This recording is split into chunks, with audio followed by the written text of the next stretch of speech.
him. I want to watch the news. Are you making headway at least? This is the news.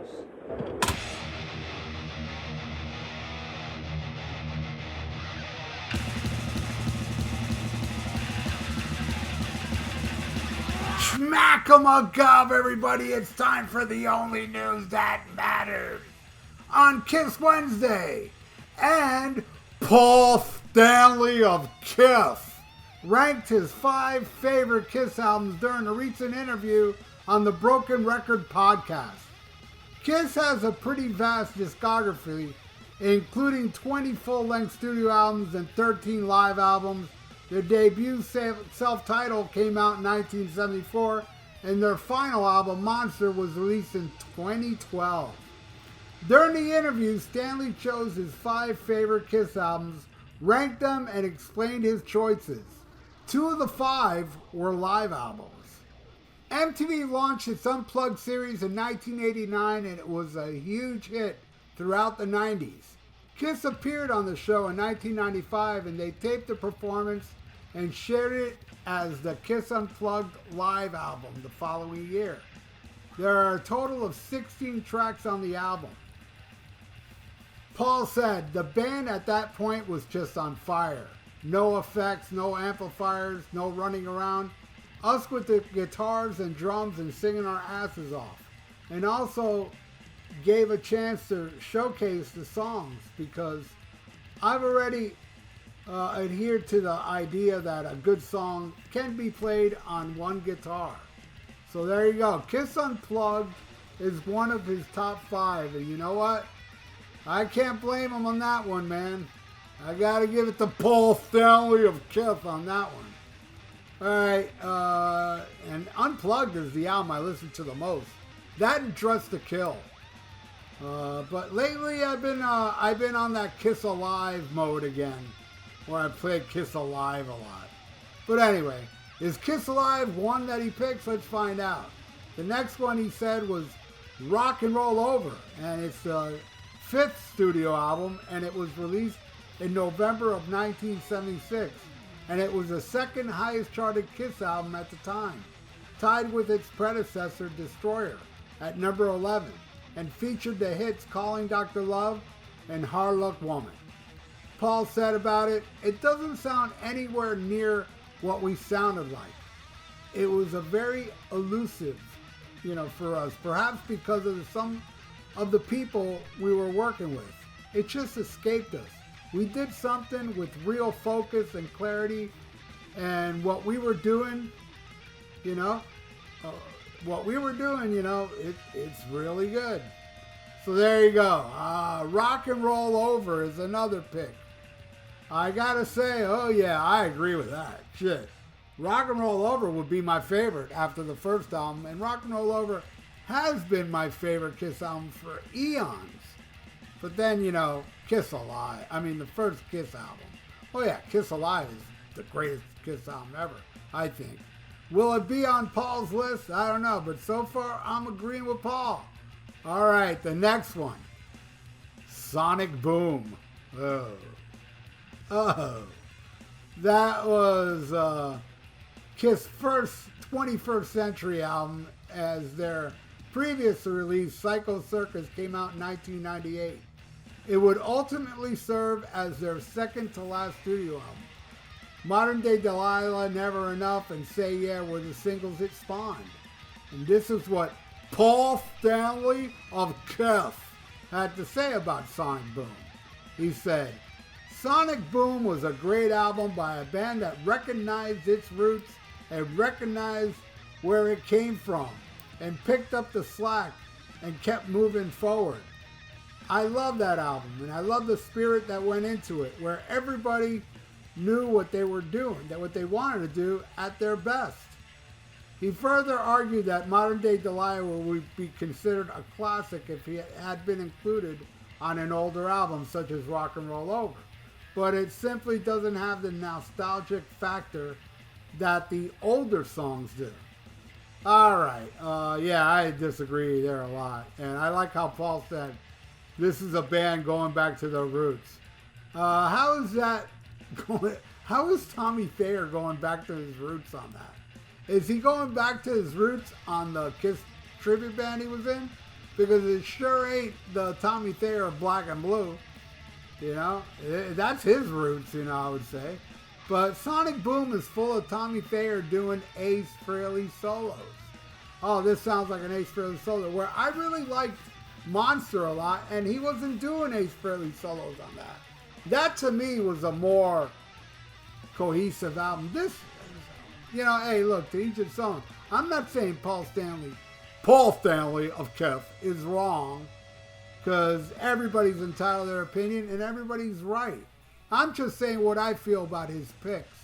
In Sonic Boom, I would say only Crazy Nights and Hot in the Shade is worse. I would put Sonic Boom right after that. Bottom of the barrel stuff, you know? Yeah, Monster was a million times better. And in that interview, he did mention Hell Hallelujah. I guess he was thinking that was on Sonic Boom. I don't know. All right, his next pick, Destroyer. It's the fourth album from Kiss and features some of the biggest hits, like Detroit Rock City and Shout It Out Loud. It peaked at number 11 in the U.S., making it the highest charting Kiss album at the time. Its successor, Rock and Roll Over, tied its chart position. Destroyer, even though it didn't sound much like its predecessors, but working with Bob Ezrin was such an education, such a schooling. You know, discipline and upping the writing and putting aside, at least temporarily, all the songs about sleeping with this one or this group of you at parties, and it raised the bar. So many of those songs wound up in our shows up until the very end. That's what Paul Stanley of Kiss had to say about Destroyer. Now, all right, here's the deal with me and Destroyer. I love Destroyer. For some reason, it's not, you know, I would, as far as the 70s Kiss albums, yeah, Destroyer would probably be at the bottom. I don't know. No, it's hard for me to say. Because Destroyer does have some of my favorite Kiss songs. Like, Detroit Rock City, to me, is the best song Paul's ever wrote with Bob Ezrin. And I love King of the Nighttime World. I love God of Thunder. I love Sweet Pain. I love Shout Out Loud. I love Beth. And I really love Do You Love Me? I can do without Great Expectations. And yeah, Flamin' Youth could have been much better without the circus noises. But as far as its importance, hell yeah, man. Kiss Destroyer is kind of like how I feel about the Beatles' Sgt. Pepper. Don't you dare compare the Beatles with Kiss, because Kiss is better. Oh my God, Kiss! But it is like the Sgt. Pepper. It's their popular one. But what's really funny about Destroyer is that Peter Criss saved Kiss. Yup, because that album was a flop. Didn't do well. They ran back to the studio to do Rock and Roll Over, and then they played Beth. Some DJ flipped Detroit Rock City over the single and played Beth, and that became, you know, the big hit, and it made Kiss skyrocket. You know, they skyrocketed with Alive, but Destroyer threatened to kill their career, really, because it's drastically different than all the albums before it. Those first three albums sound nothing like Destroyer. I do love Destroyer, but shit, I happen to love the first three albums more. And I'd put Rock and Roll Over definitely above it. But I love Destroyer, and Paul Stanley of Kiss has every right to put that in the top 5. All right, here's the last one. Kiss Alive. It was the first live album Kiss put out in 1975. It featured 16 songs that were recorded during different concerts in Detroit, Michigan, Cleveland, Ohio, Wildwood, New Jersey, and Davenport, Iowa that year. Paul Stanley of Kiss said, "We wanted an album that immersed you. Immersion in the experience, which meant being surrounded by people, which means bombs going off that are deafening, which means fixing any mistakes or a broken string. Snobs or purists may have looked down their noses at the idea, but the truth is that album is still considered, if not the greatest, one of the greatest, and in a lot of circles, greatest live album ever. Not because everything was live, but because it captured the live experience. There you go, man. I gotta tell you, I know a lot of people that think Kiss Alive is the greatest live album ever. I would put it in my top 5, definitely, of greatest live albums ever. And definitely the most important Kiss album. Come on.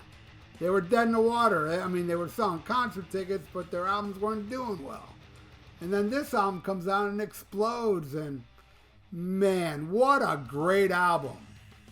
You know, for it to explode. That's why Kiss became a phenomenon, because of how good Alive was.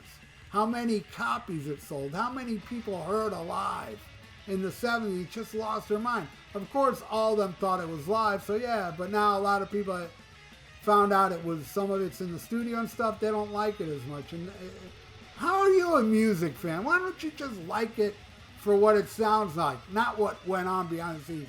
Oh, why am I wasting my time with you guys? But anyway, there you go. Paul Stanley of Kiss, top 5 Kiss albums. And I agree with 4 of them wholeheartedly. What do you all think? What are your top 5 Kiss albums? What are my top 5? Well, Kiss Alive is number 1. Then the the first album, the debut. Then Rock and Roll Over. Then Dress to Kill. Then Hotter Than Hell. Those are my top 5. What are your top 5? Leave it in the comments below. And thank you so much for watching this Paul Stanley of Kiss edition of The Only News That Matters on Kiss Wednesday. And please subscribe to my channel if you haven't. Ring that little notification bell and like the video. It's good for the YouTube algorithms. So stay frosty. Listen to Black Sabbath and smack 'em a gob. Farewell and adieu to you fair Spanish ladies. Farewell and adieu, you ladies of Spain. For we've received orders for to sail back to Boston. And so never more shall we see you again.